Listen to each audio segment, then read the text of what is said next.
오늘 국회에선 국회 대정부 질문 마지막 질의가 진행됩니다. 코로나19 유행, 대우조선해양 파업 문제 등과 관련한 질의가 예상되는데요. 이런 가운데 야당은 박순애 사회부 총리 겸 교육부 장관의 자격 문제를 집중적으로 파고들겠다는 계획입니다.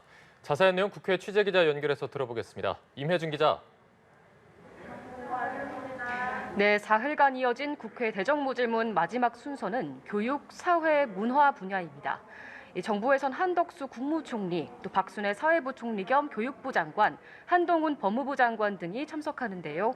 코로나19 재유행 상황, 또 대우조선 파업 과정에서의 정부 대처 등이 주요 질의 주제로 오를 전망입니다.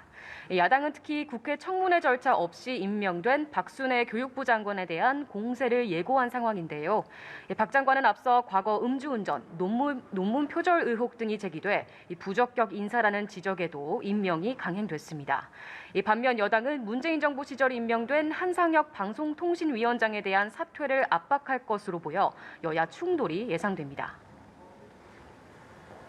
어제 국민의힘 권성동 당대표 직무대행 겸 원내대표와 윤석열 대통령이 주고받은 메시지가 공개돼서 파장이 일었습니다. 당 내부에서도 당혹스러운 기류가 이어지고 있다고요.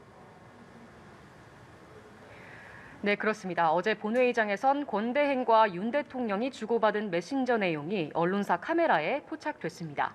윤 대통령은 우리 당도 잘한다, 또 내부 총질이나 하던 당대표가 바뀌니 달라졌다고 권대행에게 메시지를 보냈고, 권대행도 대통령 뜻을 잘 받들겠다고 화답한 내용이 고스란히 공개가 됐는데요. 파장의 일자 권대행은 어제 저녁 국민께 심려를 끼쳐 죄송하다며 대화 내용 노출의 책임은 전적으로 자신에게 있다고 사과했습니다. 권대행이 직접 공개 사과에 나선 만큼 같은 당 의원들은 이번 사안과 관련해 말을 아끼는 분위기입니다. 송원석 원내수석 부대표는 일각에서 제기되는 윤 대통령의 당무 개입 지적에 대해선 전혀 상관이 없다고 본다고 선을 긋고 윤 대통령의 발언은 격려 차원에서 나온 말이라며 수습에 나섰습니다. 다만 당의 원톱과 대통령이 주고받은 메시지가 여과 없이 공개된 데 대한 내부 당혹감은 이어지고 있는 상황인데요. 권대행은 오전 기자들과 만나 국민과 당원 여러분께 송구하다며 거듭 고개를 숙였습니다. 대통령실도 사적 대화 내용이 어떤 경위로든지 노출이 돼 오해를 일으킨 점은 대단히 바람직하지 않고 유감스럽다고 밝혔습니다. 네, 논란이 계속되고 있습니다. 관련해서 민주당도 연일 비판에 나섰죠.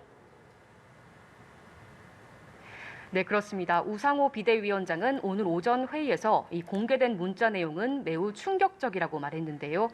사실상 이준석 대표의 재건은 윤 대통령과 윤핵관 세력의 공동 작품이라는 점이 사실로 드러난 것이라며 정치가 잔인하다고 느낀다고 했습니다. 야당은 이 밖에 경찰국 신설과 관련해서도 공세를 이어갔는데요.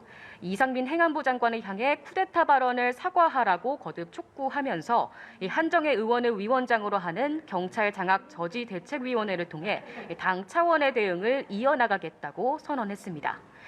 지금까지 국회에서 전해드렸습니다.